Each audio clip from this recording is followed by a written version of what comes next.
Dama International-ийн Монгол дахь онцгой эрхт чаптер болох Dama Mongolia чаптер аль биесээр үйл ажиллагаагаа эхлүүлэх нээлтийн арга хэмжээ боллоо.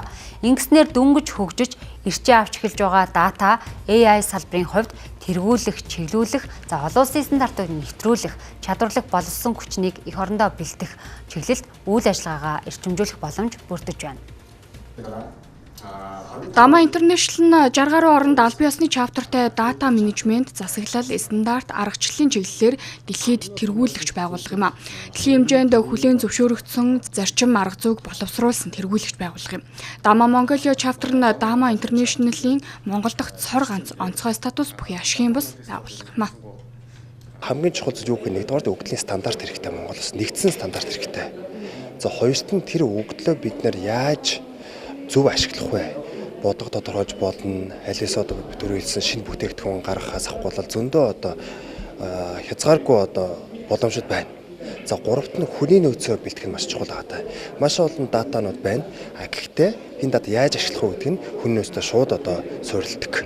Энэ бүхнийг одоо Dama чаптерын одоо Монголд нээж байгаа энэ одоо чаптер нь бол том одоо боломж авчирна гэж харж байгаа юм л да.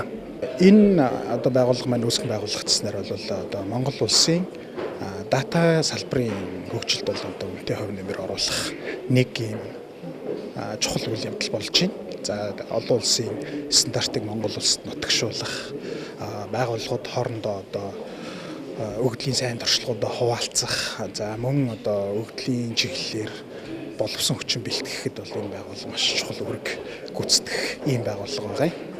Dama Mongolia chapter event өнөөдөр нээлттэй хийж байгаад баяртай байна.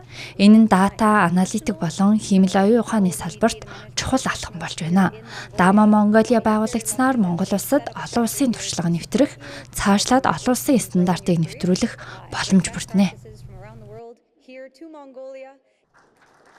Монгол улсад Dama-г нэвтрүүлж DMBOK-г нутагшуулснаар дата болон хиймэл оюун ухааны салбарыг зөв чиглүүлэх, дотоодын дата менежментийг олон улсын шигт нийцүүлэх, мэргэжлийн олон нийтийн оролцоог нэмэгдүүлэх, салбарын чадварыг шинэ түвшинд хүргэх, эдийн засгийн суурь салбаруудад датад суурилсан шийдвэр гаргалтыг дэмжих, олон улсын шилдэг туршлагыг хэрэгжүүлэх зэрэг онцгой ач холбогдолтой юм а.